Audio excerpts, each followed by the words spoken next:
What's up, everyone? I'm Lupinefiasco. This is Daily Fab Gameplay, and today I am joined by all-star Dorinthea player Nixie. Hey everyone, glad to be here. So as you all may not know, there was Calling São Paulo that happened this last weekend. In the top 8 game, there was a very exciting match between Aurora Shooting Star and Dorinthea Ironsong.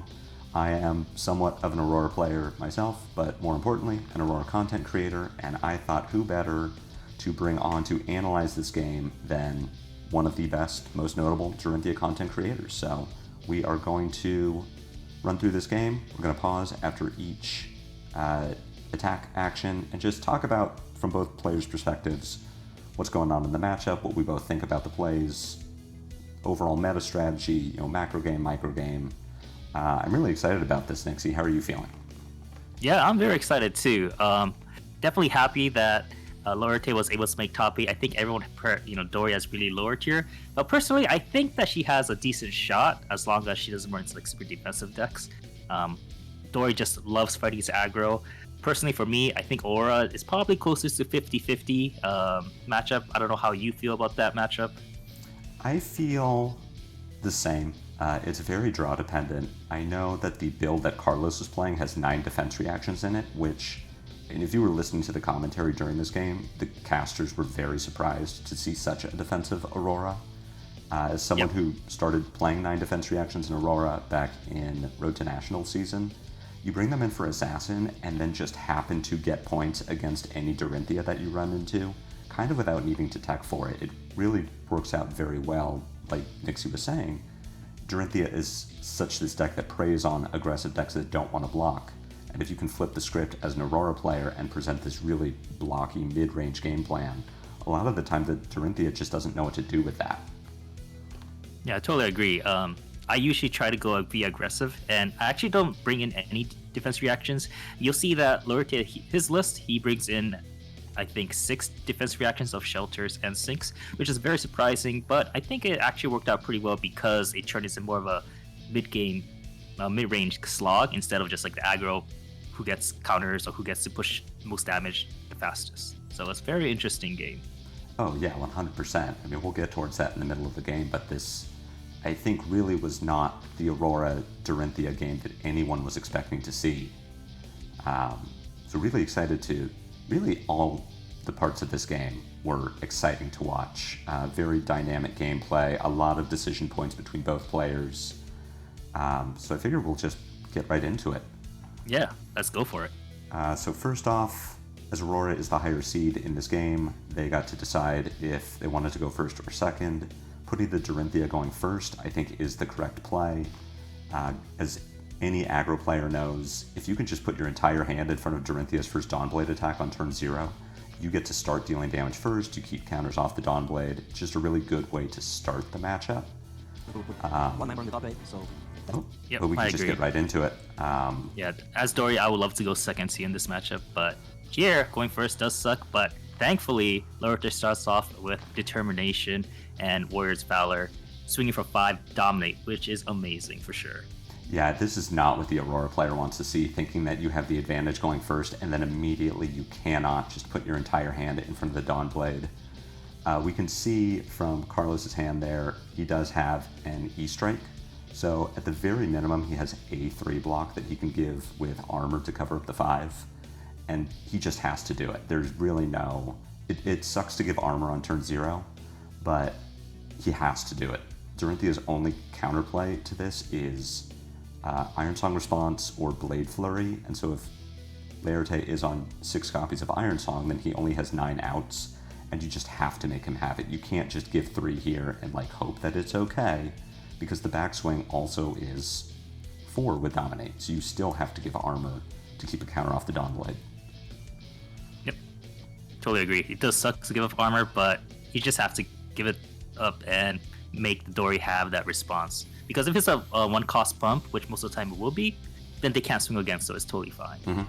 Yeah, you either shut down the turn completely, Dorinthea gets an Arsenal, which, that's fine. You still kept the counter off the Dawnblade and didn't take damage. And if the Dory here does have the response, and we see Dorinthea does have the Ironsong, Oof, what a draw. What an insane opening hand for Dory. But for Aurora's part, at least, Laerte is not going to have an arsenal at the end of this turn.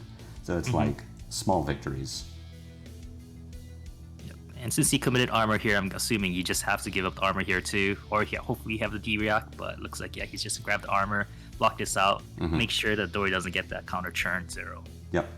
I don't play Lightning Greaves in my list, but if I did, I would bring it in for Dorinthea just to have more armor value, and it really pays off for Carlos here, being able to cover 4 and still keep 2 quote-unquote charges of armor on the Dyadic Carapace. Kind of has a lucky, we saw Scar for a Scar in the opening hand there, and actually falling below Laerte on life total lets him play it with Go Again, which still not a great start for Aurora, but kind of a good turnaround. Yeah, for sure. Taking advantage of that life deficit to get this Go Again is nice. And then here you see Laerte has 2 Singings, which is okay, but he also has 2, I think, blues. One's Nip and one is Fatal Engagement. And both of these, all these cards do not give your weapon Go Again, which is very unfortunate because you definitely want to be threatening Go Again every single turn, or else you're not building those counters. So it's interesting here that he is thinking about it and possibly deciding what's going to come up after. Personally, for me, since I don't have Go Again, I might be opted to just block some here and there, and maybe Arsenal Singing and swing with a blue, and if it hits, I get a Courage token. Well, not Courage, sorry. Was a Vigor token? A Vigor token, because then I'm getting some minimizing damage and everything, because there's a chance that Carlos just doesn't block, and then I have to bring Bolters turn 2. That would be very devastating for me, but maybe that's the line that he opted to go for because he wants to be very aggressive this turn. It's an interesting decision to make from Laerte's perspective, because if we're approaching Dorinthea versus Aurora from the idea that Aurora is not going to block, then Singing Steelblade, yeah, 2 of them in hand this early is like really bad. Yeah. And yeah, I assume like when I fight Aurora, I haven't seen any D-Rex yet too, so I would just assume they're not going to block. So I personally would just probably not, take all this damage, mitigate some damage here and there, and then try to swing back with hopefully a 5-card hand that's better. We've got no blocks on the Scar for a Scar, Entwine Lightning coming for 4 with Go Again, showing Electrostatic Discharge. Yep. Laerte here blocks with the Bolters, which I can only assume means that he's at least thinking about breaking them on turn 2, a little early, but that's what the equipment is for. Yep. Just being able to make sure that if he does want to break it, then use that 1 armor block. And then he flips into Shelter, so that's surprising. So this should probably let him know, okay, he is on D-Reacts, especially Shelters, which is interesting. So that might also mean that maybe he's bringing Sinks in too, which is pretty worrying if I was a Dory player. I mean, this is kind of rewarding for Laerte, though, having just blocked with the Bolters and now being shown that a D-React is going to be in hand. Yes. It does mean that maybe the Bolter block was a little premature, but also means that he likely will not need to cash it in on turn 2. If Carlos just sees an easy, hey, this blocks for 4, Dawnblade has 3, let's put 4 in front of it, Laerte might get that reprise effect. I want to talk about Carlos's line here. So what he has done is attack with a 3-card 12, showing Electrostatic Discharge and then arsenaling it. And that is compared to what the alternate line would have been, which is Scar for a Scar, play Electrostatic Discharge, play either Entwine Lightning or Ravenous Ravel, and then arsenal the attack. It's an interesting decision to not arsenal attack. For one thing, Aurora likes to have attack actions in arsenal because she has so many instants in her deck that really need you to have something to play them on, so Electrostatic Discharge only affects attacks. Lightning Press needs an attack, Magnetic Somersault only affects attacks. So in general, I like to have Go Again in my arsenal, but what's also interesting about this play from the Dorinthea side is that you've seen that your Aurora opponent has defense reactions in deck, but you also have seen that they will not have one in their arsenal, which lets you play a little more aggressively with those reprise effects. So this isn't necessarily a mistake from Carlos's part, but it is a decision that we can at least talk about and say, hey, that might come back to bite him, that he arsenaled an instant and not an attack, especially that we know that a Shelter is on top of the deck, which is not an attack. Yep. And for here, Laerte, it's kind of awkward to now block this because then you're stuck with 3 cards. and having just a blue and a singing is not that great, especially when you see this shelter that he's gonna draw into. Mm-hmm. So it's almost like he has to be committed that hopefully maybe the shelter incentivizes him to block the first attack, and then he'll shelter the attack reaction. But yeah, trying to bait out him to use that shelter to minimize damage is, I think, what he's trying to do here. I remember watching this game and being surprised that we don't see a shelter used here. We can look at the hand of Carlos. We saw it earlier, but it is Shelter from the Storm, Channel Lightning Valley, Electromagnetic Somersault, Second Strike, and it's sort of immediately get to see the result of not having Arsenal, that Ravenous Rabble, or even that Entwined Lightning, that now Carlos's only attack is a Second Strike, which does not naturally have Go Again. So not only can he not really block effectively here because his hand is 2 non-blocks and a 2-block, but he also does not have a good attack because he has no natural Go Gun. So his line is going to be pitch a Lightning card, attack with Starfall, really heavily telegraph this Channel Lightning Valley, and then if the Starfall gets blocked, which sure he can easily do with 2-block armor, the follow-up is discharge Second Strike for 6. And this is compared to something like Ravenous Rabble for 4 out of Arsenal, play Channel Lightning Valley, use Somersault on the Ravenous Rabble, play it again.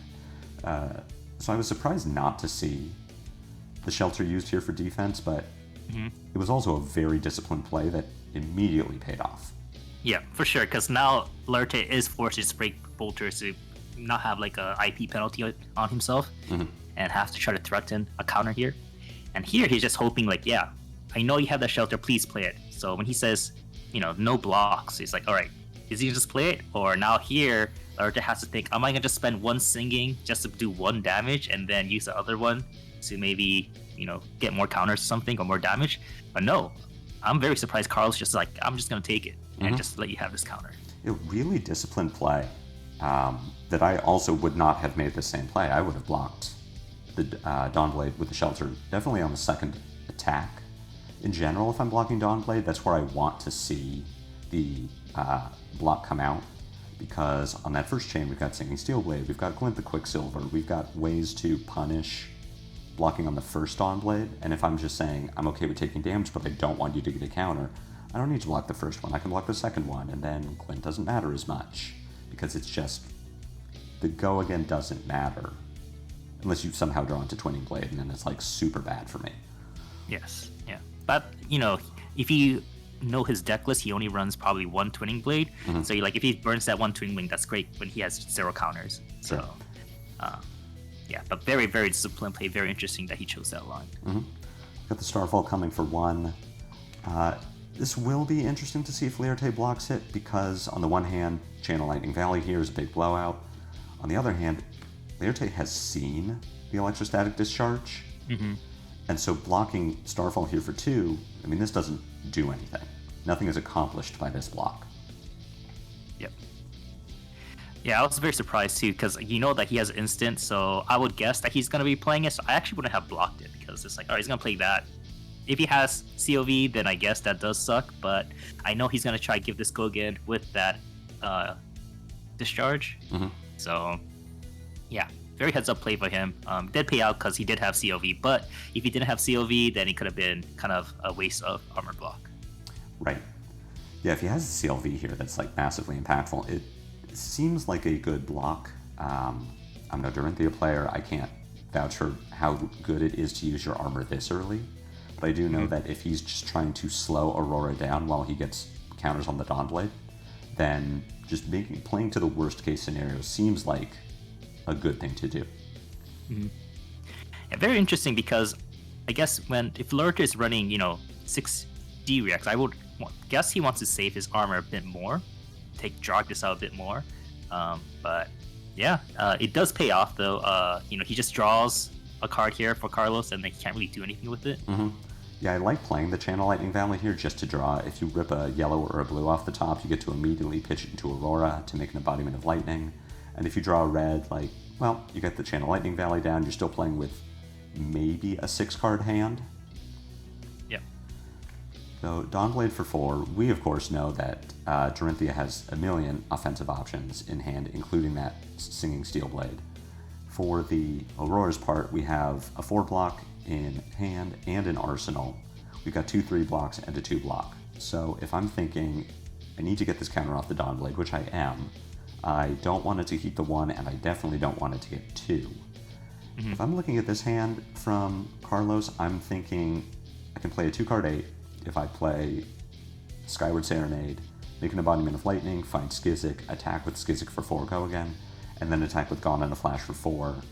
In some way, this is getting blocks from Laerte because he doesn't want me to draw the Chain of Lightning Valley. So if that's the case, I can use this Burn Up Shock, which gets less value the smaller my hand gets.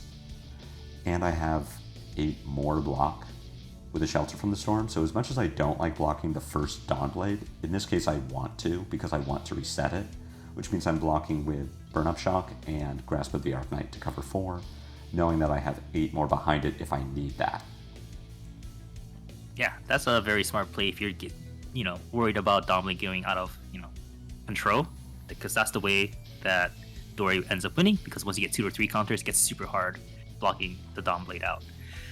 Here, Laerte knows that he has a Shelter, because it was shown, they never played it, pitched it, so he knows that the Shelter is an arsenal.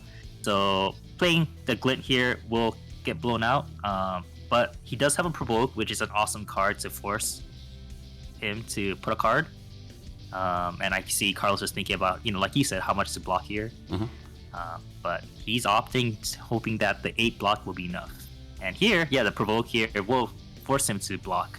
What would you do? Would you end up discarding the defense reaction to prevent the reprise effect, or would you just, give it up and then give up like he's gonna do a shock, and then just hope that the 8 will be able to be enough on top of it to reset it? If I had made the block of Burn Up Shock and Grasp, and then I get provoked, I'm putting Gone in a Flash in front of this and going to 7, knowing that my defense reaction can get me to 11, and then my turn is play Serenade, find Skizzik, attack for 4 with Go Again, Arsenal the other D-React. But in this case, if I have not blocked the Dawnblade attack initially, then I do like putting Burn Up Shock in front of this and saying, well, if Dory doesn't have another Singing Steel Blade, which I've just seen one, it's unlikely that he would have seen a second one. The best that I think Dory can do is just a 1 for 3, because there's no armor blocking here to turn on Rupture's reprise effect. Out for Blood is not going to buff up the first one, so we can get there with 7, and then get there with 11 if I need to. So I agree with blocking with the Burn Up Shock here. Okay. But it does suck that I am already priced into using a D-React now if I want to block out the Dawnblade. Yeah. But, if you end up doing the initial line of, let's say, Shock plus, what was the Shock? Was a Organa Flash plus Grasp, then this would have kind of blown you a bit more. So I guess it was very good for him to be risky and then not block at all. Well, if we're blocking 7 here, even with the Glint giving it Go Again, we're still telling Dory you need to find 4 damage at least to get over this. Yeah, so for me here, I actually wouldn't play anything. This is the part I actually would pass, because I'm already going over. 4 meets 3, so I'm going over by 1, and I know that he has a defense reaction arsenal. So I would actually force Carlos to commit a D-React first and then do my play, because the whole point is that I want to get counters. So if I only suspect that he has 1 D-React in arsenal, make him burn it now, go over, and then swing again the second swing, and he doesn't have a D-React for that safety cushion. So that's what I would do. Just be a bit more patient and wait to have them react first, and then for me to attack react on top of that. Okay. If Laerte waits, say Carlos plays the Shelter, blocks 7 on 4, you play Singing Steelblade, what are you finding? Definitely a response to go over by 1 again, so it'll be 7 to 8. Okay. I think that's what Laerte does here as well. But he's just being proactive about it and just going up to 8 right now. Yeah, the Provoke here kind of gets us either way. If we had made my block with Grasp and Burn Up Shock, then we're covering 4 on... Well, at this point, we're covering 7 on 8, and I still have to commit a defense reaction to it.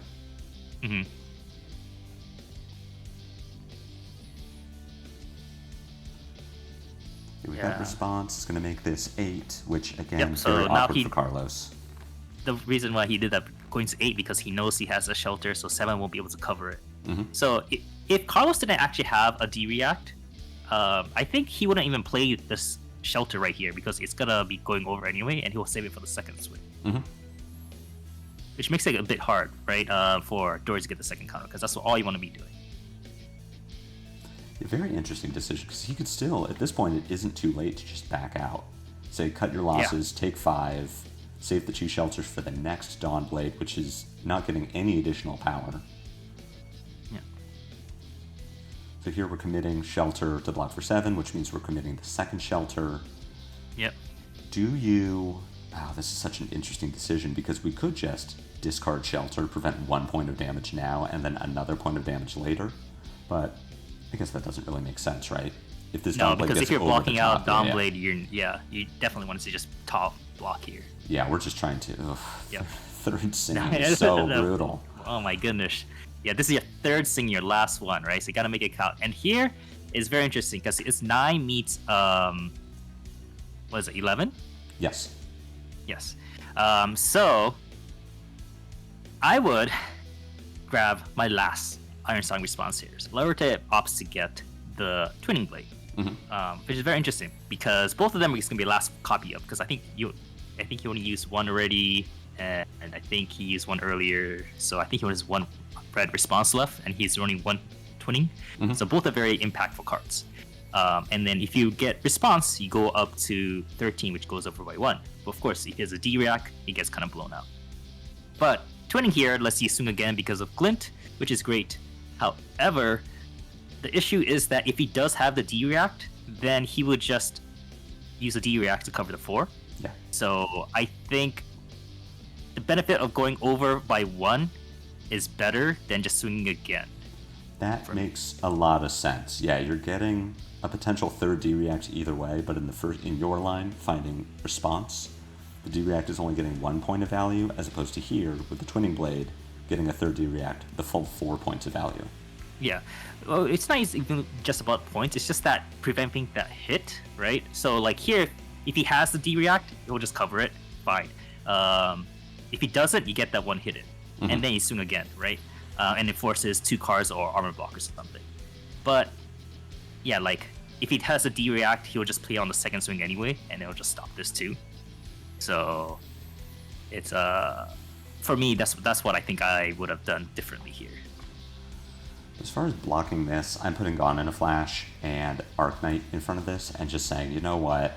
If you have your third response after drawing 3 Singing Steel Blades, you're just the greatest Flesh and Blood player. Like I am not going to put you on having the best answer for a third turn in a row. Yep. For sure, yeah.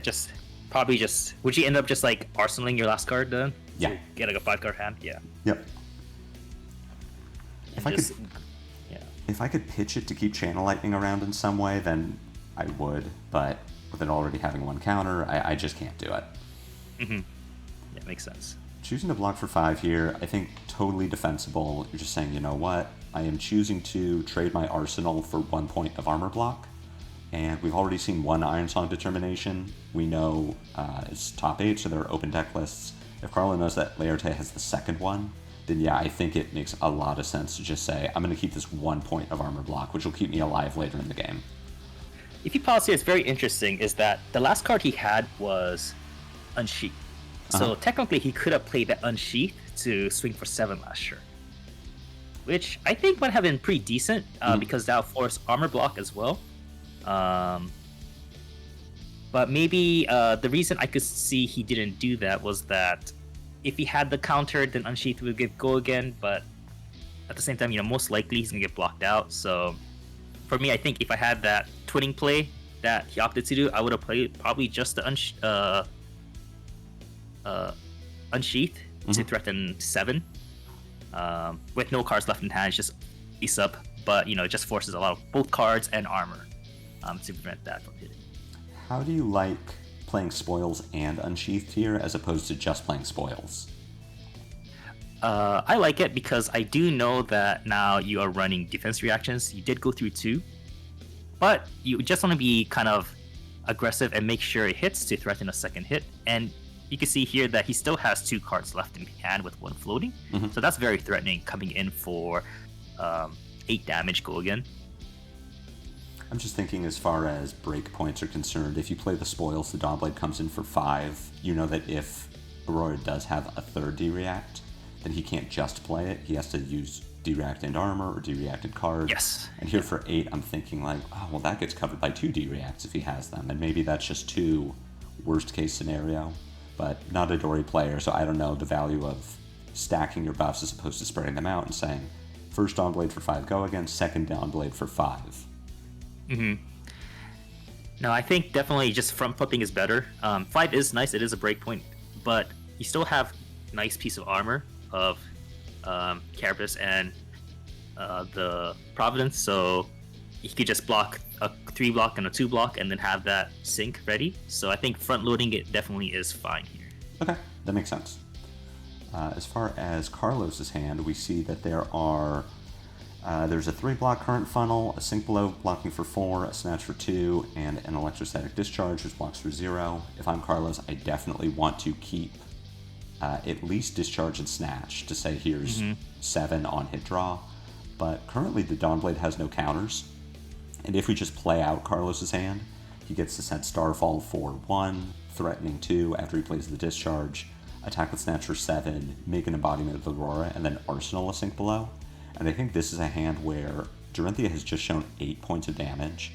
I cannot easily block that, and with 2 cards behind and a resource floating, I'm not going to just put 8 in front of it and hope that there's no reaction. So this is a time where I really like just saying, you know what, I'm going to take 8, do your worst, I can maybe block the next thing if I want to, or I can just let you get another counter, say life is a resource, and then present a 3-card 9 on hit draw and arsenal the sink below to cash in later, where I hopefully draw another D-React to back it up. Yep, totally agree. It's always about denying the first counter or the second swing. So if you could block out that one, it's always the best one you want to do. If you know you can't block out the first one, it's too scary to do that. So yeah, here it's very interesting. He just played that second unsheath to swing for 6. Have no resource left and 1 card in hand. So only out here is Blade Flurry or Response. So what would you do here? Like if you saw this, would you think that Lurte has it or? This is a case where I would think that he doesn't have it. So again, if I'm thinking that he's got 3 red Response, we've seen 2 of them already. If he has Blade Flurry, he plays it on the first Dawnblade. I don't think that he would save it for the second Chain Link. It's very possible that he could, and he just says, you know what, if you're going to commit to blocking this one, then I'll lose my 2 points of value on the Blade Flurry and get 1 point of value sort of infinitely by putting a counter on the Dawnblade. But if I'm Carlos here, I am putting Dyadic and Sink Below in front of this and saying, if you have it, you have it, but I don't think you do. I see. Yeah, for me, if I had Blade Flurry, I wouldn't have used the first one. Just because getting a counter is that much more valuable than just 2 points of damage, vanilla damage. So just threatening unknown information and having that is the best, because like you say, if you just block 6 and then I play the Blade Flurry, you know, I lose out 2 damage, but getting the counter is just very big in this matchup.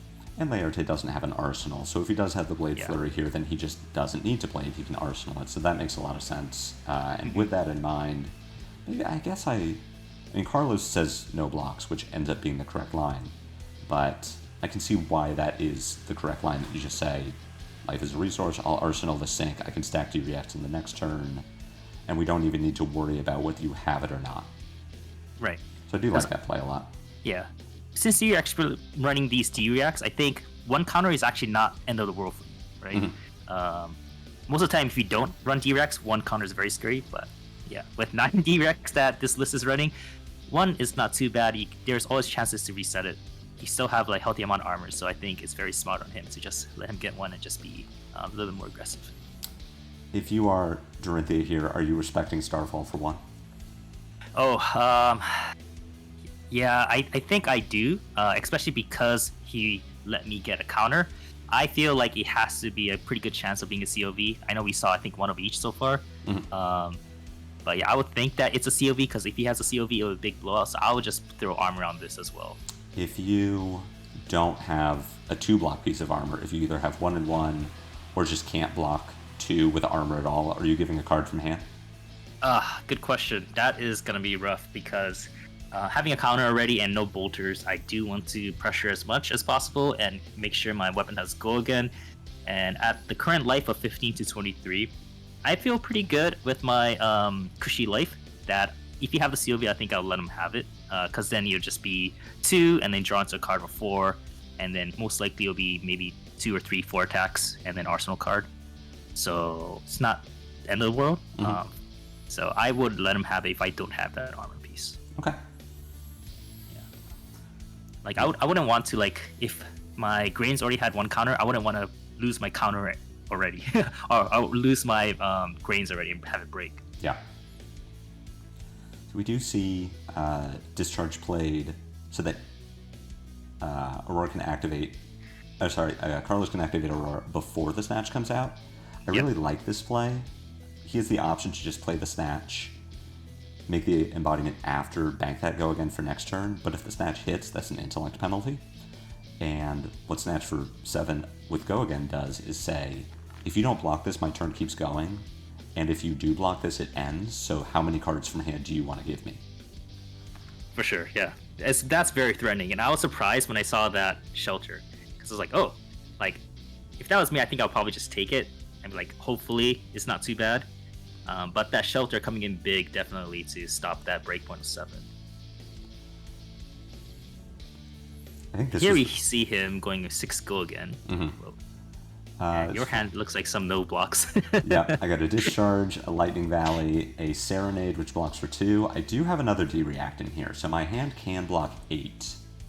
Well, actually, my hand can block 10 if I really wanted to, but it can block 8 just with what I have available. The problem with blocking 8 is that between Discharge and Channel Lightning Valley, that's terrible.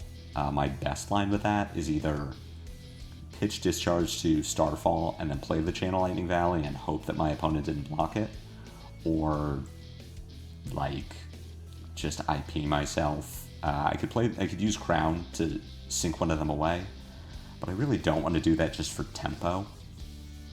This might be a time though where Crown and D-React is the best answer to Dawnblade for 6, just knowing that I still have that D-React. I could also block with Serenade and play Sync from Arsenal and sink the Discharge and hope to draw into something with block value. But this is a really scary block for the Aurora because Aurora doesn't have blocking cards in hand, and we cannot let the Dawnblade get 2 counters. As soon as Dawnblade gets 2 counters, my chances of winning the game drop significantly. Yeah. Even with those D-Rex, it gets very hard. And here, Lorete is just threatening, 6 go again, 1 resource floating, 1 card. So, yeah, I think as Dory, I feel pretty good. But I do know that if he blocks 6, I need to have that response or a Blade Flurry that I haven't played any of it yet. So maybe he has it. Hopefully that's the last card in hand to be able to threaten, because if it's a 1 pop cost reaction, you can't swing again. You just maintain your counters. If I am Carlos here, my block is going to be Carapace and Sink Below from Arsenal, sink the Discharge, cover the 6, and hope that Laerte either doesn't have a reaction, has a go again reaction, or has a 1 cost. And if it is the 1 cost, I can think about using my second D-React to reset the Dawnblade, but at the very least I'm not going to give it another counter, and that might just be okay. Yeah, I think that's a very safe play. Because if you don't churn on reprise, that's huge. So you could just block from Sync and your chest, not churn reprise, force that attack react if you have it, and then just use the other D-React from hand to reset the counter. Is that what he opts to do? Let's see. We see the Carapace, we see the Sink. Choosing not to sink, so planning on keeping that Serenade is going to let him discharge into Serenade, into Skizzik for 7. Alternatively, what I'm sure we will see is pitch Discharge into Starfall, play the Channel Lightning Valley, so see if my Dory wants to give me 2 pieces of armor. If he does, that's fine, no more blocking value on armor. If he doesn't, then I draw a card, and I have the Serenade to come in for 4. Yep. And here, this coming in for one with your weapon and pitching the discharge, like, okay, this has to be a COV. Like, there's no other reason it's not. Yeah. So this definitely gets a block. Now for the equipment versus from hand, ooh, that's kind of hard. I didn't get to see what exactly is his hand, but my assumption at this life total is still pretty mid-range, like middle of the game. I would hate to use up both my equipment here, but if my hand doesn't function with like one card, then maybe I have to, because at 0 counters, you have to get counters going. You still have some life, but its window is closing for sure. Yeah. So I think I would still probably block from hand here, especially because, yeah, like that grains getting value is so good to help you even out your turns. So, yeah, knowing the COV, I think I would still block from hand. That makes sense, especially with the Dawnblade on no counters. If you go no more armor, and the Aurora has a spike turn, especially if you are 100% putting them on Channel Lightning Valley, if Aurora can put like a 5-card 20 together after this, then that is, like, you can't stop it. Yeah. Exactly, because if his COV is going to keep it around next turn, so he's going to come in for another breakpoint again in the future. So being able to use, Brave Forge for one breakpoint and then Grains for another breakpoint is kind of important. Got a Skizik coming in for 4 with Go Again. We know that Aurora's card in hand is just another D-React, which is going to the arsenal. So Aurora's hoping to either get 2 cards from Dory here, or get 1 card, draw another attack action, play it. Yep. But we have that Sink Below coming in, stopping 4, and it's really stopping the turn.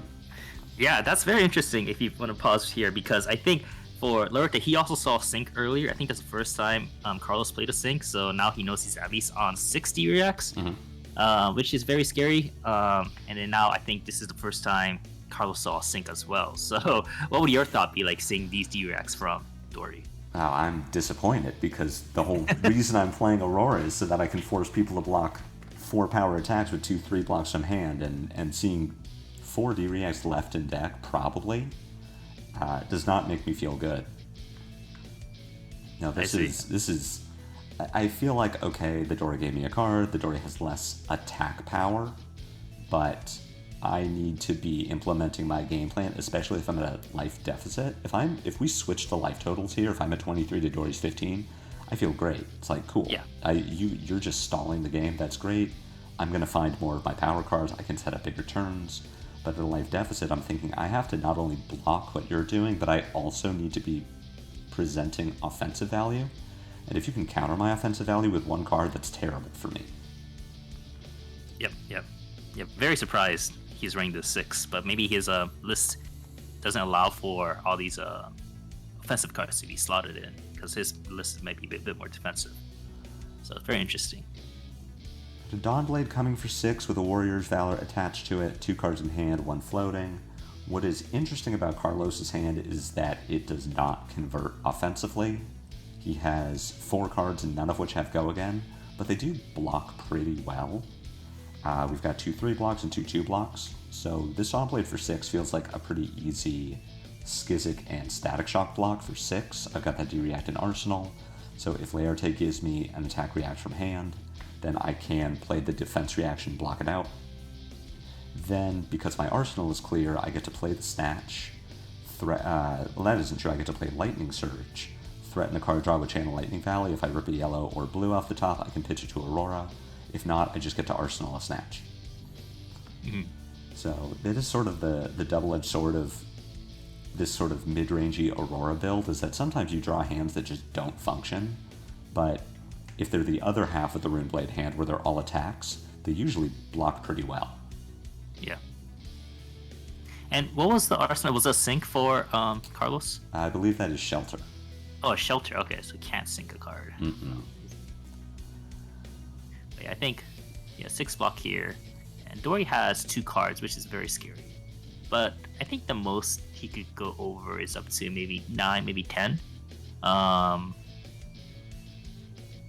So, yeah, I think 2-3 blocks here does put Dory in a tough spot. And forcing him to use attack reacts to go over. Well, even blocking for 6 here is fine. If Dory does go over the top with something like 1 for 3, you don't even need to play the D-React there. You say, yeah, I'll take 3 damage. Then let the Dory decide, am I going to pitch my last card in hand to attack with Dawnblade for 3, which is easily blocked, or am I just losing value by not getting to use my go again?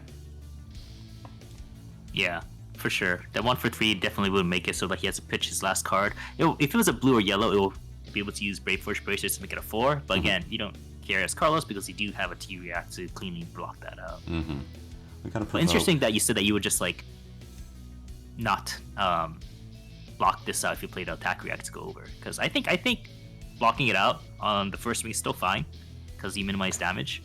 But I guess if you don't want them to have a 5-card hand, that makes sense. I think in this specific case, I would block with the D-React on a 1-cost attack react just to empty my arsenal, because I really want to put Lightning Surge there. Yeah. But that's... if I don't have an arsenal, maybe if my hand is like D-React Lightning Surge, then I feel differently about it. But in this specific case, yeah, I am trying to get this card out of my arsenal. So instead we but do here, have a Larry Provoke. plays Provoke. Yeah, what would you do here? If this is Provoke, I'm blocking with the Snatch, especially now that I know that I don't need to use my D-React, unless this last card in Laerte's hand is this 3rd copy of Response, which even then, it's like, okay, cool, I'll take 1. I'm definitely blocking with Snatch. I'm playing Lightning Surge and still hoping that I rip a yellow or blue off the top of my deck so I can pitch it to Aurora.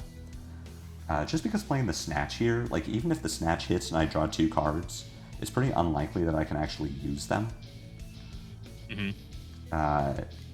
There are some specific combinations of cards that I can draw, but it's like a Lightning Instant and a yellow or blue that lets me make an embodiment, and that just seems a little unlikely. Yeah, here has Dory. You're just like, okay, that's 4, I could just take it. But he has a D-React for this, which is surprising. Oh my god. Sometimes that D-React comes in to help, but here it's not as impactful, but still, no card draw for you. So we do get the sync effect, which is relevant because I believe this found him the blue that pays for the turn. Yes. Meanwhile, on Carlos' side of the board, we have like, this is just the wet noodle part of the game where all of these players are drawing are 4-block defense reactions, where Carlos is sitting on Shelter and Arsenal, 2 sinks in hand.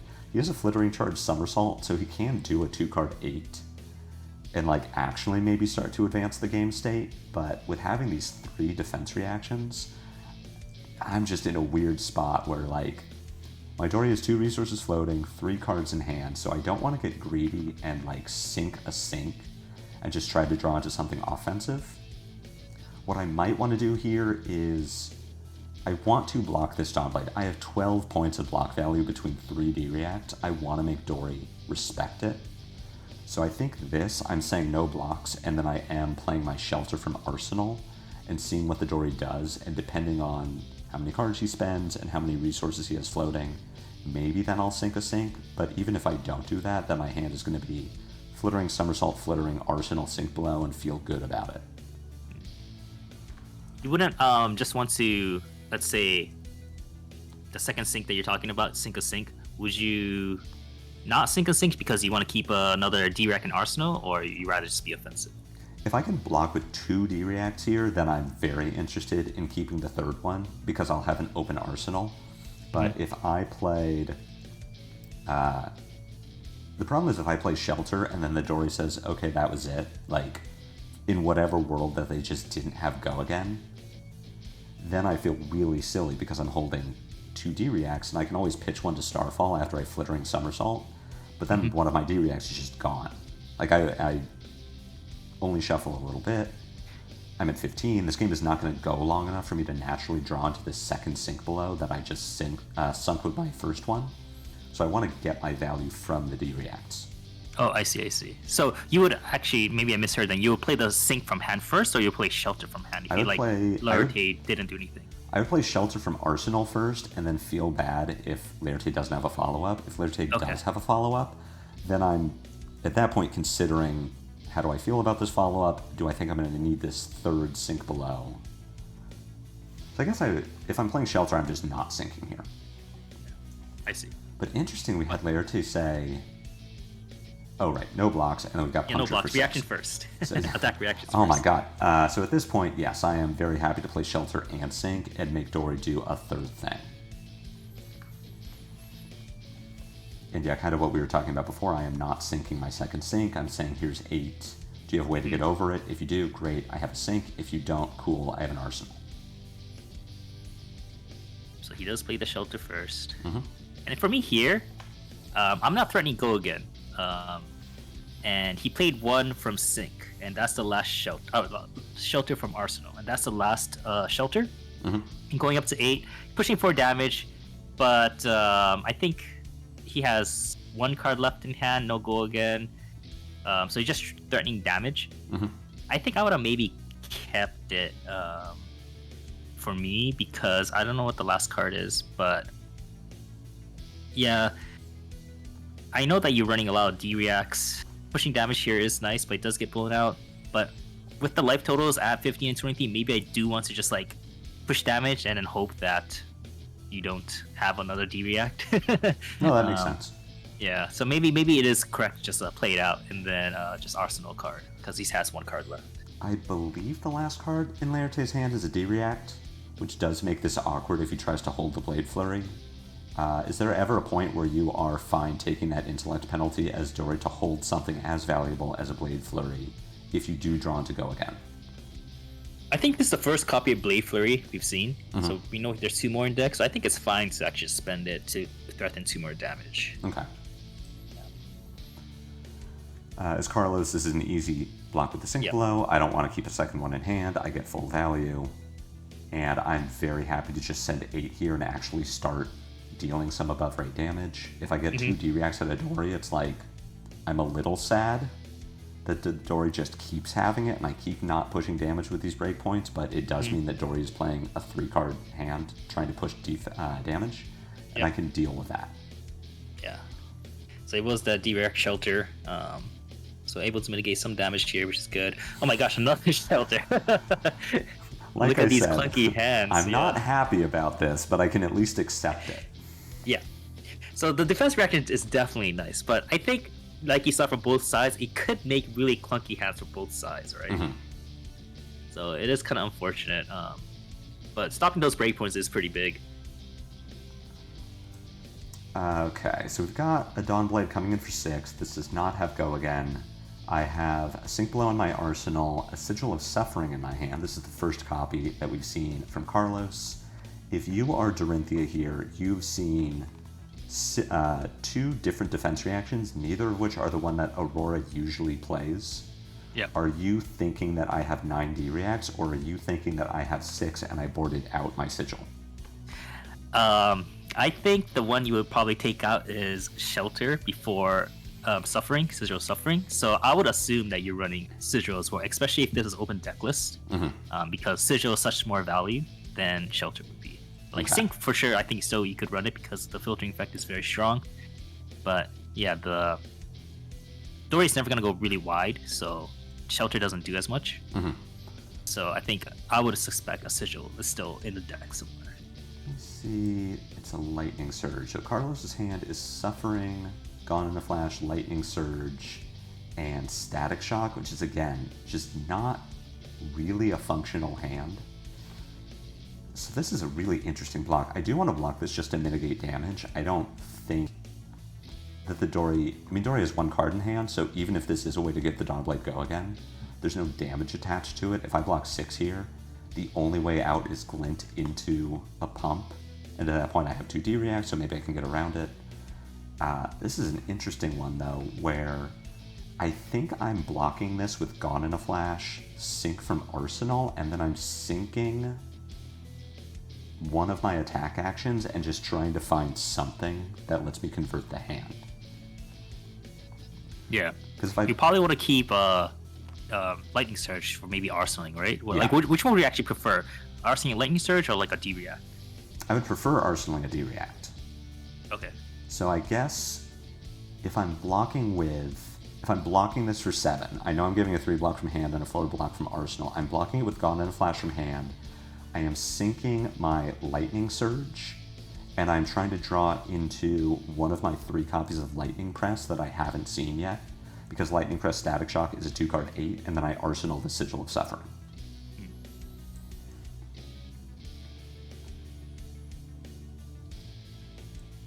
Dory only have 1 card left here, and no threatening go against, so it's not as scary. Mm-hmm.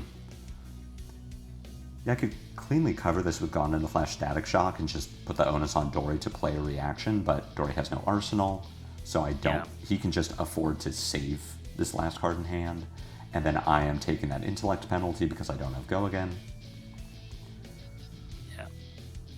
Yeah, I think you want to be a bit more aggressive with just maybe hoping to spend only 1 D-React here.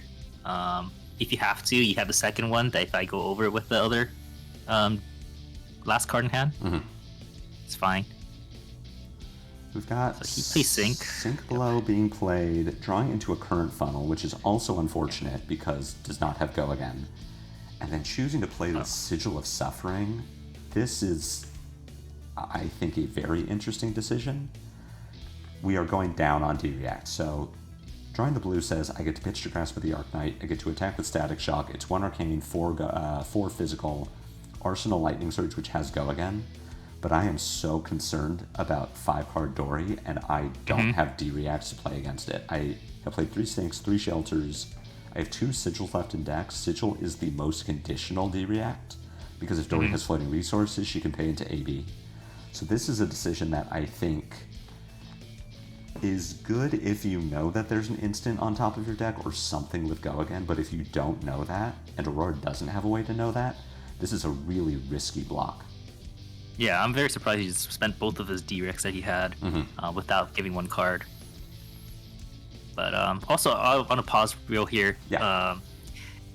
This is later on you'll see this issue with this match where we have this attack reaction, defense reaction, where priorities and such happen. That'll be later on in the game. But there's also something similar that happens here, where Carlos played a Sync from Arsenal, resolving it, and then Lurte gets priority. He says, Carlos says any more attack reactions, right? And Lurte says no, so it passes.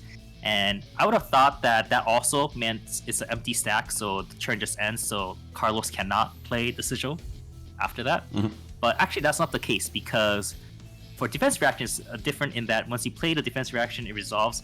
It goes back to the turn player, the attacking player, to pass first. So Lurte needs to pass, and then Carlos has another chance to play another defense reaction, which is different from when later on Lurte has to play both attack reactions in succession before Carlos gets to say no or pass. Yes. Yeah, it'll be, and we'll, like Nixie said, we'll talk about the attack reaction interaction when we get to that point, because there are ways that you can phrase that interaction where what ends up happening doesn't happen. But yes, as the defense reaction player, you get more liberty as far as seeing what your opponent is going to do before you make your decision. Yep. Which makes it very tough for Dory and reaction-based decks. Yes, it's a really tricky one where I think it doesn't come up a whole lot because there aren't too many heroes that play multiple attack reactions in the same turn. I think the only other class would really be Assassin, but Assassin's attack reactions are like Flick Knives, where things actually enter and leave the board, and that gives everyone sort of a heads up on like, this is what's happening, this is resolved, and multiple attack reactions from hand are just this weird thing of like, who gets to make what decision where? That doesn't come up a whole lot. Yep. But I just wanted to talk about that real quick. No, that's a really good point. At this point, the Dawnblade is blocked out, everything is above board, Carlos has correctly allowed for resolution and reactions, and now finds himself in this position where he's converting a 2-card 5, which is never where Aurora wants to be. Putting the Lightning Surge in Arsenal is good. It sets up a Lightning Starter. It means that he has the potential to convert a very big hand on his next turn. But we are staring down 5-card Dory with no defense reactions and 4 points of armor block.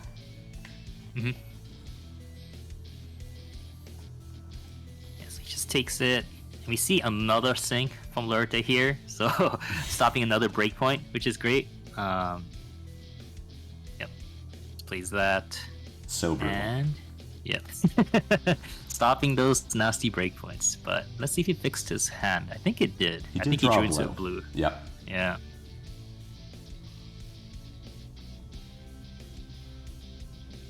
I think he has Supremacy in Arsenal, I think. I believe you're right. I know he has Glistening in hand. Yeah. And as for Carlos, we have a Lightning Surge in Arsenal, a Press in hand, 2 copies of Burn Up Shock, and 1 copy of Static Shock.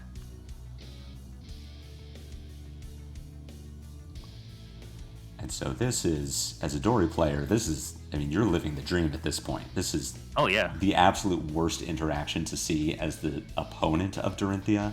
Steelblade Supremacy, Glistening Steelblade is like, we're in the danger zone now. Oh yeah, especially now that you don't have a defense reaction in your arsenal, you're kind of like worried for sure. I watched this happen live thinking, oh my god, he just gave up the D-React. This is terrible. So the good news for Aurora is Dorinthea does not have floating resources. So if this doesn't hit, the turn ends. And even if this does hit, then Dorinthea needs to commit 1 more card to attacking with the Dawnblade a second time. What's unfortunate is if it hits even the 1 time, it gets a counter. So and also if he hits, he draws a card, so he actually goes up a card. Yep. Yeah. So as Aurora, you need to decide how much do you want to respect this last card in hand.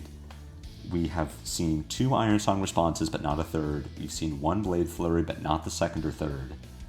We can easily block for 6 with these 2 Burn Up Shocks, which I think is even a great idea. The last 2 cards in our hand are Second Strike Lightning Press, which is a 2-card 8. But if you block for 6, and Dory has a 0-cost pump, then you get hosed. You take some damage, the Dawnblade gets a counter, draws a card, pitches it, you have to block it a second time, and if it's a blue, or even a yellow, then there's a Brave Forge activation in there as well.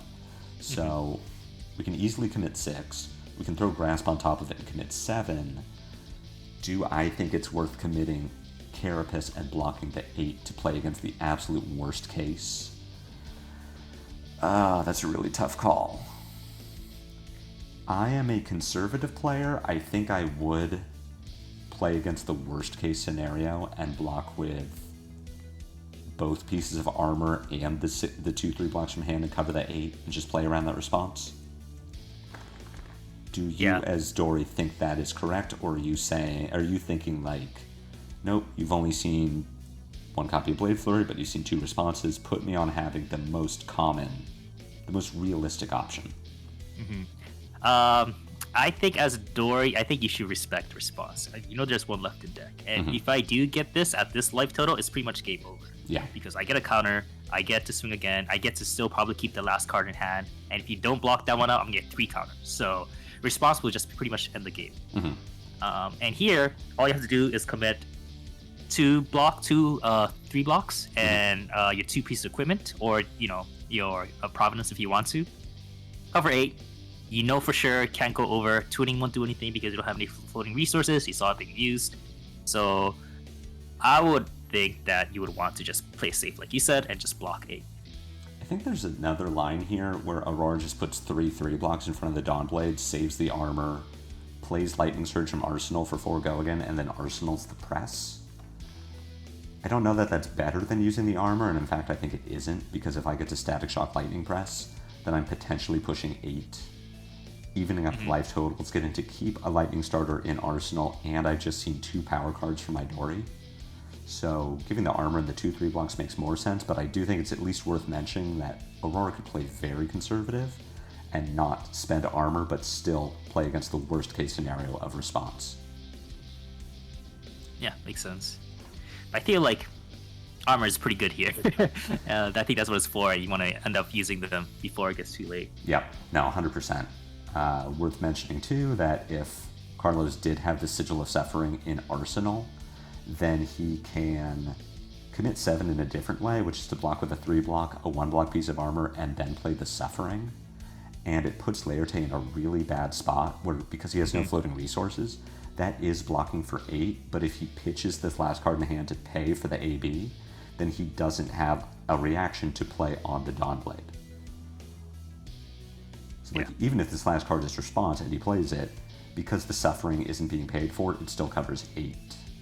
Yep. So here, I bet Carlos is thinking, like, why did I end up using up that situation earlier for sure? But he still has outs. He does have outs, and he also has the out that Learte just doesn't have the reaction. Yep. Or doesn't have the specific reaction. I don't know how many cards are left in Dory's deck, but if Carlos blocks for 7, Dory has exactly 1 answer. Mm-hmm. And this is super surprising that he just went for 7. Like, props to him that, Oh yeah. He played it, but I'm like, as Dory, I'm like, what? How did he know? Like, is there a camera somewhere that's looking at my hand? Because 7 is so crazy to block. If you're gonna block, I would expect you can just go 8 full on to make sure nothing hits. Hedged his bets. Yeah. And it paid off. Betting that you only have 1 response left, you still have 2 Blade Flurry that maybe you're not gonna draw into the response. We've got the Lightning Surge coming from Arsenal. I'm a little surprised to see this. Just because the hand is still Static Shock Lightning Press. And I suppose, so what we can do with this is play the Lightning Surge for 4 with Go again, then play Static Shock, which is 4 threatening 1 point of Arcane. If the Static Shock gets blocked, then we can play the Press. But if the Static Shock doesn't get blocked, then we just say, okay, we don't need to play the Press. Now, playing the Press just to push damage is also surprising to me, because we are pushing damage, we finally get the life lead on Dory, but we still have Channel Lightning Valleys left in the deck, and of course, now we immediately draw into 1. There's a second Press to back up the Entwined Lightning, so we still get that gotcha value, but saving the Press for our third copy of, we have no more Burn-Up Shocks, but our third copy of Channel Lightning Valley, I think just seems like such a better line, or at least having the option to crown something away. Yep. So... Makes sense. I paused at the wrong time. Let's go a little bit further here. So this is where we get a very interesting judge call. And Nixie, I'll let you talk about the interaction here between the 2 Blade Flurries and what exactly happened. Yes. So if you're gonna go very deep into it, Josh Lau just made a really good video about this, about priorities and such, for playing reactions. But basically, what happens is you play your attack and then you play a reaction. And here, usually when you play any card, like anything, you have to let it resolve, right? Or you don't have to, but once it resolves, something happens. So here, by taking up your dice from 6 to 8, you're saying that it's pretty much resolved, right? You're not asking Carlos here, like, can I resolve this? Because there's nothing really point of him saying no. So shortcutting is just resolve. Yeah. So that's fine. However, now that resolved, him asking here with this hand gesture, what I'm guessing, is saying, like, do you have any more defense reactions? And since Carlos said no, pretty much that means that both sides said, I am passing. So the window to play another reaction has unfortunately closed at this point. So very unfortunate situation, and the reason Judge was able to step in, unlike other situations like Pummel and such, is because this is not a missed trigger. This is like a game state violation or a game rules violation or something. So they can stop it at this point and be like, you can't play this, the window has closed. Which is very unfortunate because, this would have definitely helped push more damage and push 2 more points of damage, which might end up being very relevant later on. Oh, this play absolutely wins the game. If the second Blade Flurry comes down, Dawnblade gets in for 10, taking Carlos down to 5. The second Dawnblade then comes in for 7. Carlos's hand only blocks for 2. He has 3 instants and an Entwined Lightning, and so he has to commit armor. He goes to, what is that? So if he goes to 5, the second Dawnblade comes in for 7. He has to commit all of his armor to stay alive at 3, and then can somersault the Entwine back. But now the hand is Entwine, Press, Channel Lightning Valley. There's just a whole lot of, this does not win the game on the spot per se, but definitely the game is over. It's like 90%, yeah. Almost over, But so very, very unfortunate. Yes, and so the way around this, not having watched Josh's video, I'm sure he goes into the various things that you can say, but if we're guessing that what Laerte's hand motions meant was that he was saying, play Blade Flurry, any reactions, intending to say, can I play a second attack reaction? What you can actually say is, does this resolve? And that's the correct way to say, does my Dawnblade go up to 8, and are you giving me permission to play another attack reaction? So don't play any reactions, don't even saying any response might be a little bit of a gray area. If you say, does this resolve, that is the safest way to get to what Laerte is trying to say, which is it okay to play a second attack reaction? Yeah, I think that's the clear-cut way. I wish there was a better terminology that they could use, but letting it resolve is the most clear way to say, like, this hasn't resolved it. You want to do anything before this resolves. Mm-hmm. If not, that's fine. Then I will play something else afterwards.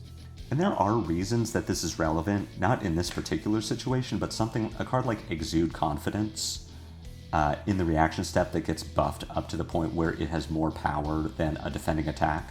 That is a situation where you would want to respond to the attack reaction before it resolves by playing a defense reaction. In this specific case, the Blade Flurry is just...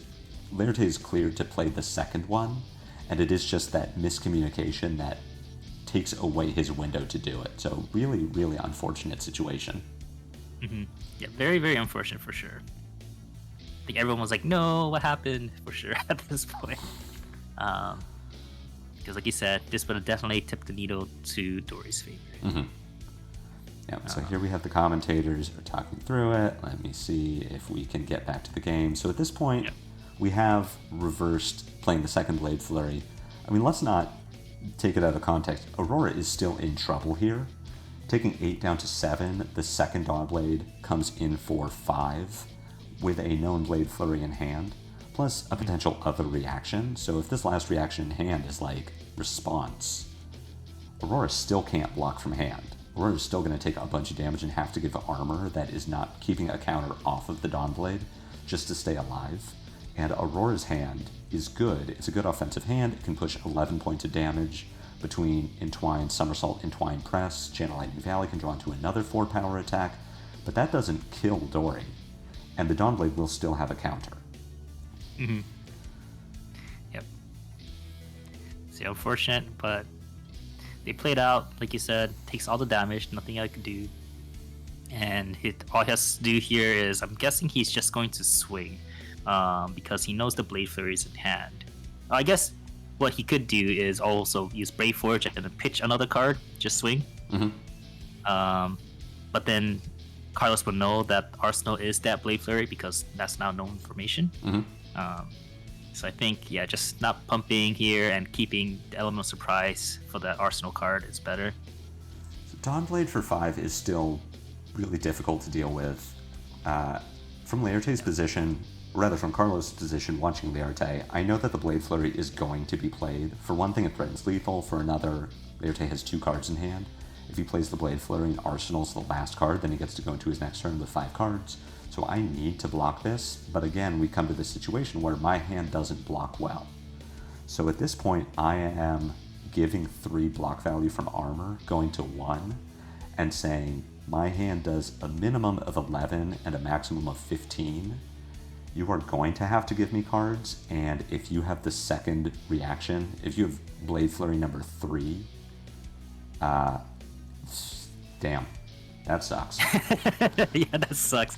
Actually, no, he can't because I think he played one earlier. Yeah, sorry, this is Blade Flurry number 3. So that'll be the last one. So if he doesn't block from hand, if he just blocks with armor, then Laerte has no way to kill him. Yeah. Yep.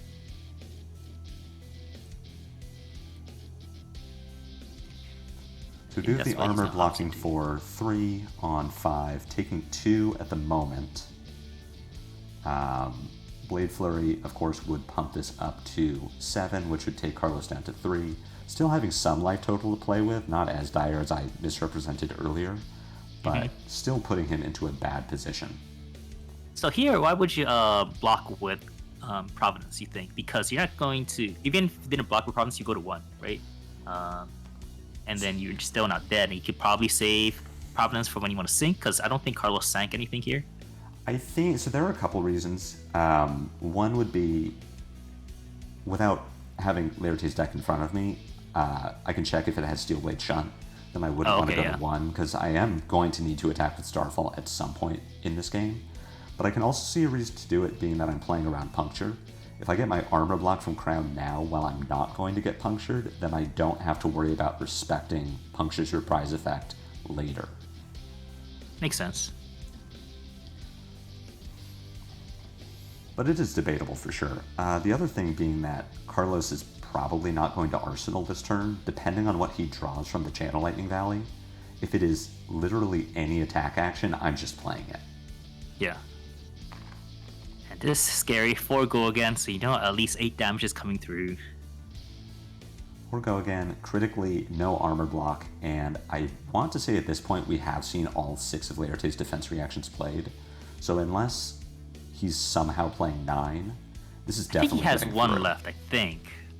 I think he might have one left or so. We'll see. But he does play it. Okay. So I guess no D-reacts. Yep. Yep, so we've got no blocks. Playing Electromagnetic Somersault in reactions. Notably, you don't need to do this, you can wait, because recent rules changes says that players have priority in the defense step. Ultimately, it doesn't matter, but it is a way that you can hide information until later in the game. Drawing a Flittering Charge off of the Channel Lightning Valley is one of the better cards that Carlos could have drawn here, just being another 0 for 4. So we are getting up to that 15 points of damage that it was possible for him to represent. And the question here is going to be, still plays the Entwined Lightning, confuse it with Flittering Charge, which is great for withholding that information about the press. The question is, do I play the press here? Am I intended to go just fully play out my hand, not worry about keeping the Channel Lightning Valley around? And I really think the answer is yes. Just full send.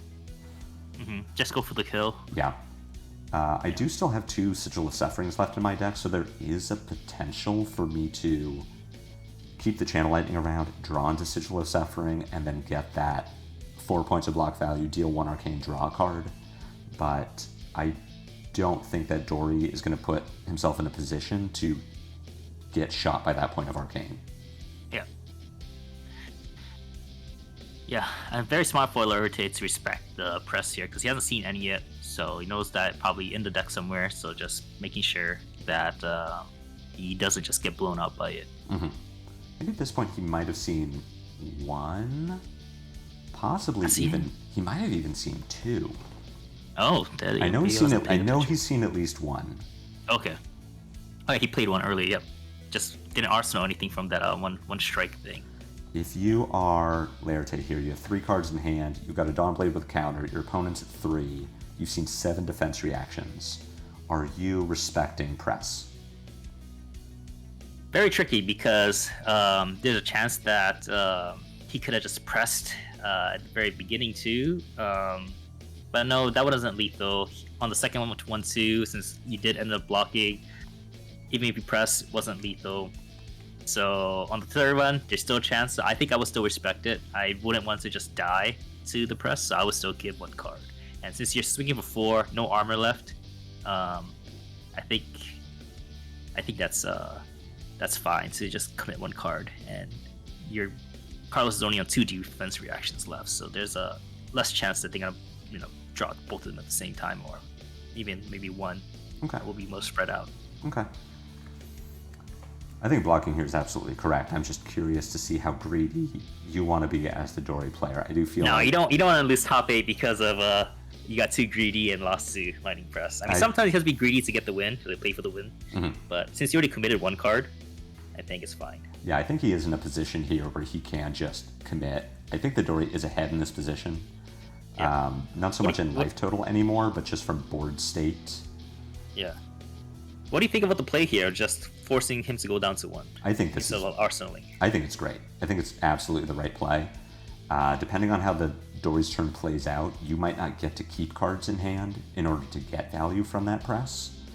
It also just puts you in a position where the Dory is at 1, so we have no burn-up shocks left, but we do have 2 Sigil of Suffering. If the Dory taps out, Sigil kills.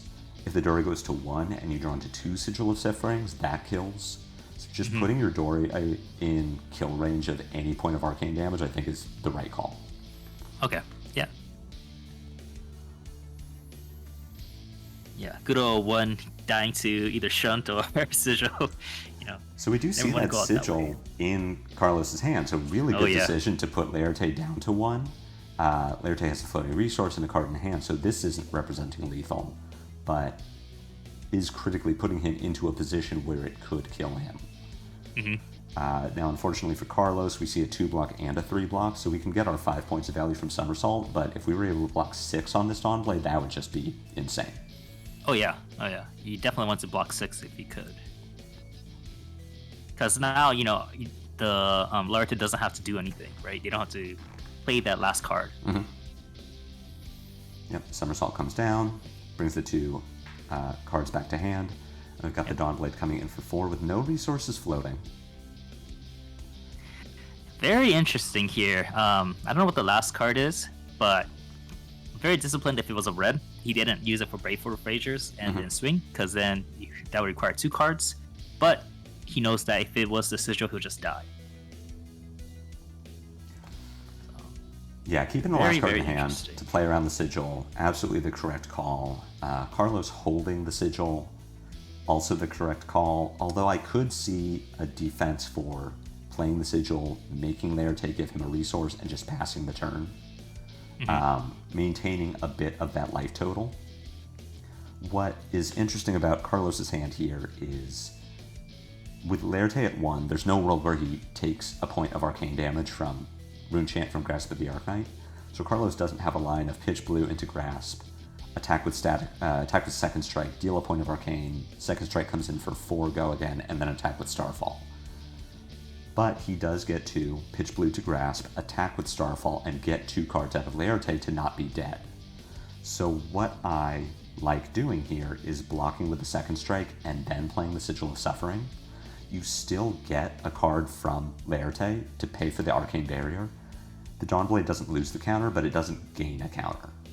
Yeah, makes sense. And you don't take any damage. And go down to that where Shunt could just end up killing you.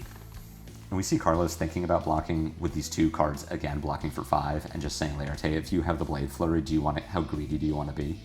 And I really am glad that he does not make that block, because Laerte has no reason to go for the win here. He doesn't need to get greedy. He's got the Dawnblade, it already hit, it's going to keep its counter. He can just say, alright, well I have a reaction, I'm going to Arsenal it and send 5 cards at you next turn. Oh, that's kind of interesting, because I think the last card he has is Response. If he ends up blocking 5 here, I would be kind of really, really tempted to just go for the win as well and just play that Response. And if I die to Sigil, I guess so be it. That's so interesting. You were just saying that is the Dory here. You need to not get greedy. I know, but then, if he blocks 5, then, it's just like, I play it and then I just die to it. But yeah, see, it's the Response. Look at Carlos like, oh yes, thank you. Get that Response out of the way. Oh, I gotta be thinking, though, if I'm Carlos and I block 5 here and my opponent gets greedy, I get to just win. Yeah. But this is an issue right here, because he did pitch for it, so it technically blocked only 3. Yep. So he did take 1 point of damage, and this is the second time Dawnblade hits, so Laerte should have gotten a second counter. So that's another miss on his part, unfortunately. I was going to point that out if you didn't. And again, we're at day 2 of a calling. We're in the top 8. At this point, both players have played 12 rounds of Flesh and Blood. This is the 13th round. Everything gets lost as you get further and further into day 2. But yes, at this point, Carlos is at 1, and the Dawnblade should have 2 counters on it. Yep. So what do you think of this? It just ends up not arsenaling the card and just playing it out. I disagree with the line, just because the Rune Chant is not going to connect. It can't. Laerte can afford to pay for it, and then the Second Strike only attacks for 3. If I thought Dory was the type of deck that played a lot of 2 blocks, like if this is an opposing Aurora, then I'm much more likely to make this play, because there's a good chance that their hand just can't cover 3 with 1 card. And if they have to give me a full card for the Rune Chant and 2 full cards to stop 3 points of damage, I put them on 1 card, I'm feeling good about my position. But in this case, Dory can pitch 1, cover the Rune Chant, and then block with 1 3-block to cover the Second Strike, and then keep 2 cards. So I'm either arsenaling the Second Strike, or I used it to block on my last turn. Yeah, it's very, very interesting, because both of them, Dory is filled with 3 blocks, so this will be easy, just 1 card pitch, 1 card block, which would be the same as, you just do the rune chant and swing weapon. It would be the same thing. But then, yeah, Carlos would have been his arsenal with that second strike. But I think there might have been some miscommunication here because I think Lorete here is thinking about it, and I think he thinks that the second strike is coming in for 4, which is very, very unfortunate. And this is the only time I think a dice isn't shown for some reason. Again, probably just lacks at the very end of the game, and people kind of forget. It's you don't have to put the dice. It's just nice to for streaming. There it does say 3 right there. Yeah, that's interesting. I didn't catch that the first time I watched this. I think this could be a case, like you said, late in the day of day 2, easy to lose track of information as the day goes on. It can also be a situation where second strike has 4 with go again so much of the time that that gets imprinted in your head. Someone plays second strike, you say, okay, 4 with go again, gotta block 4. So it's entirely possible that this, just instant mistake from both players, and Laerte ends up blocking 6 on what is a 3 power attack, giving that extra card where he doesn't need to. Yes, exactly. And then, which is very unfortunate because he had a determination hand, so he could have just dominated and swung, probably blocked with the unsheath that he had, and keeping, I think it was a blue or yellow. So even if it was a sigil suffering, he wouldn't die to it, and he would just won the game here because for dominate, only blocks 3, just ends up winning. This is a really interesting situation because now I'm having to think through this turn again after having missed the previous turn that the Dawnblade didn't get a counter. If Carlos blocks the 4-power Dawnblade with second strike and Sigil of Suffering, Laerte pitches the card to pay for the AB, comes into this turn with the Dawnblade correctly only having 4 power, gets to keep a card after pitching to the Rune Chant and then blocking the Starfall for 1. Dawnblade comes for 4 with Dominate, but Carlos does have 2 life, so he would only have to block with the E-Strike and get to keep 3 cards. So, still putting us weirdly in the same position, where then the follow-up is Radimus Rabble into either Snatch or Flittering Charge. So it's just weird. Weird how this game is played out, where I think some mistakes were made on both sides of the table, but we would still be in this same spot. Yep. And he has learned that you hate to see this last lightning press, because now you got to play around the whole game. Yep. And double 4 attacks, you're pretty much game over unless you could draw into the D-Reacts. I think he only has probably 1 left. We have a really interesting hand from Carlos here, as this hand does not naturally have Go Again, because both players are at 1. Scar for Scar doesn't have Go Again. Gone in a Flash doesn't naturally have it. Current Funnel does not naturally have Go Again, and Lightning Press, because it needs to target and act a currently attacking card, he cannot front load it. He couldn't play he could play Electrostatic Discharge first and then pitch the Current Funnel to make an Embodiment of Lightning, or he could attack with Starfall and then play the Discharge. But because he has Lightning Greaves, he does actually get to pitch Current Funnel into the Greaves, give Lightning Press Go Again, so we can sort of effectively treat it like a Lightning starter and play something like Scar for a Scar, Greaves Press, get that action point, Starfall, Gone in a Flash for 4. Yep. But man, what a grind. Down to 1-1. 53-minute game. Would you have expected this? I would not have expected this. I would have actually expected, and you'll call me out for picking on poor Talishar Dorinthea's, the way that my Dory games go as Aurora playing 9 defense reactions is I win the game at 20 life. Yeah. Yeah.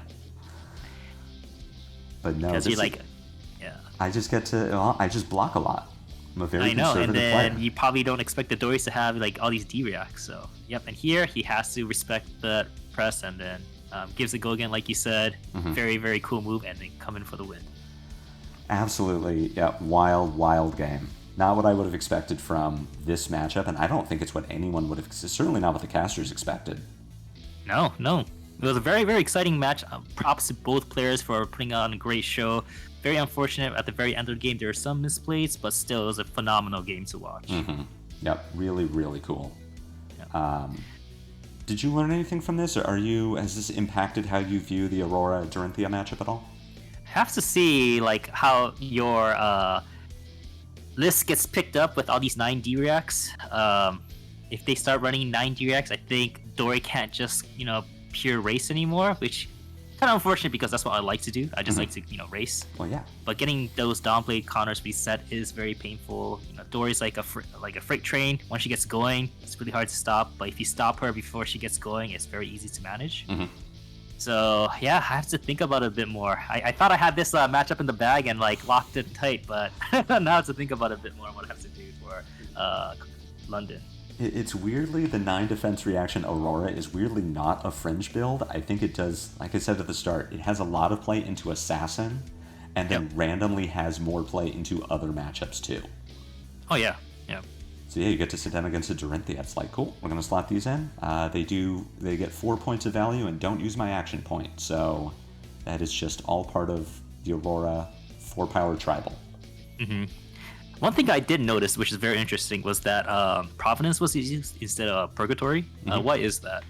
So I think there's reason to play both headpieces. The reason that I don't like Purgatory in Aurora is that unlike heroes like Vincent, Florian, or Viserai, Aurora has very few non-attack actions, and they're all really good. All of her non-attack reactions... premium non-attacks, they're all fantastic. They're all lightning starters. They all get a minimum of 4 value if they're played and if they connect. And the fact that you need to use any of them with Face Purgatory to get the effect, to me says that it then becomes very unlikely that you can't do anything with the 3 cards remaining in your hand. And even if you're using Face Purgatory for just 2 points of block value, there's no hand filtering like Crown of Providence can give you. Really, it just comes down to space in the 80.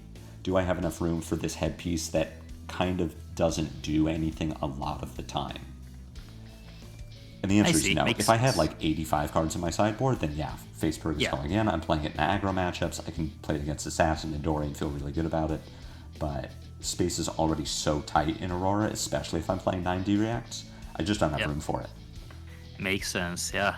It's crazy because I think that helm is super strong, but if your non-attacks are so good that you don't want to block with it ever, really, unless you really have to, A lot of the time, I think you lose the value that you get from Face Purg is not as high as the value you get from just having a Burn Up Shock or an Arc Lightning or a Skyward Serenade.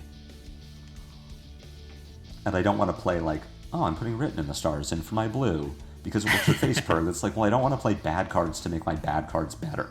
I just want to play good cards instead. Who knew, huh? Just play good cards. It's news to me. Yeah. Well, yeah, thanks so much for doing this review with me. It was very insightful, and I think a lot of people are probably going to pick up this deck list for sure for London, so I think a lot of people are starting to prepare. Yeah, no, Nixie, it was great having you here. Really fun to talk about Dorinthea. We've never collabed before, which is weird because we've both been making content for over 2 years. Oh, yeah, for sure. So it was good to get this one done, and really looking forward to the next Aurora Dorinthea game so that we can commentate that together again. Oh, yeah. Next top 8 Aurora Dory, we'll have it on my channel. 100%. How's that? 100%. All right. Well, awesome. Nixie, thanks for being here. Thanks for talking to me. Really fun. Really appreciate it. I'm going to plug all your channels in my video description on Blue Sky, but for anyone who's listening, why don't you tell people where they can find more of you? Yeah, sure. I'm on Blue Sky, as well as X or Twitter. It's _Nixie, and my YouTube is just Nixie. I think it's Nixie. I forget actually. Hopefully you can just link it. I'll link to it for sure. All right, sounds good. All right, man. All right, thanks so much. Yeah, thanks for being here. Have a good one. All right, you too. Talk to you later.